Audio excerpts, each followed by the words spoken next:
OK, let's dive right in. Did you finish the reading for today? Yeah, I read Hamlet, sir, and honestly, Prince Hamlet is not some deep philosopher, sir. He's just a lazy procrastinator with terrible impulse control, sir. What? Hamlet embodies the ultimate tragedy of human contemplation. He is paralysed by the heavy burden of intellect. Sir, his dead dad's ghost shows up, tells him his uncle Claudius poisoned him through the ear, which is a wild medical claim, sir.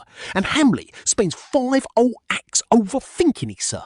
Claudius, and yes, because he is a moral man, he needed to confirm whether the ghost was a heavenly spirit or a demon from hell.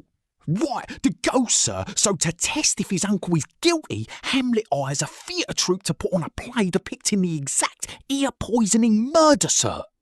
A brilliant psychological trap. The play's the thing wherein I'll catch the conscience of the king. Claudius gets upset and leaves the room, sir, which means Hamlet finally gets his proof, sir. Exactly. Wait, sir. So right after the play, Hamlet finds Claudius on his knees praying, completely defenseless, sir.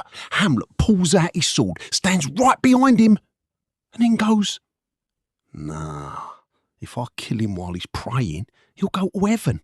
I'll wait until he's doing something sinful, like gambling or swearing, sir." 'Cause he wanted absolute divine justice. He didn't want his father's murderer to get a free pass into paradise.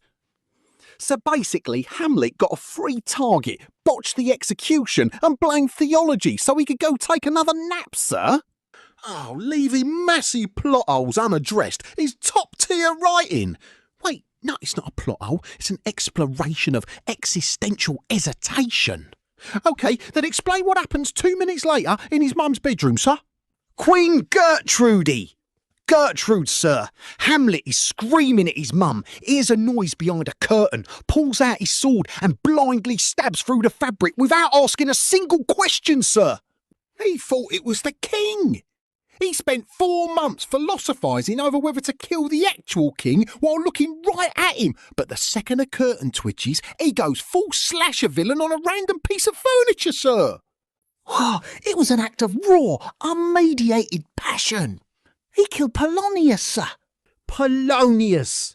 Right, Polonius, sir. An innocent old man who was literally just standing there. So Hamlet looks at the corpse and goes, "Oops, thought you were your boss. Anyway, moving on, sir." Look, just don't overthink it, OK? The tragic irony is that a single moment of impulsive action triggers the entire cascade of doom. Sir, he takes the body, hides it under the stairs, and then makes bad jokes about how the body smells, sir. That's not a tragic thinker, sir. That's an unhinged weirdo who shouldn't be trusted around drapery. It shows the rapid deterioration of his mental state under immense pressure. Then his girlfriend, Ophelia, goes crazy from grief because he murdered her dad, sir. Ophelia, sir. She ends up drowning in a river, sir. A devastating loss born from the collateral damage of revenge.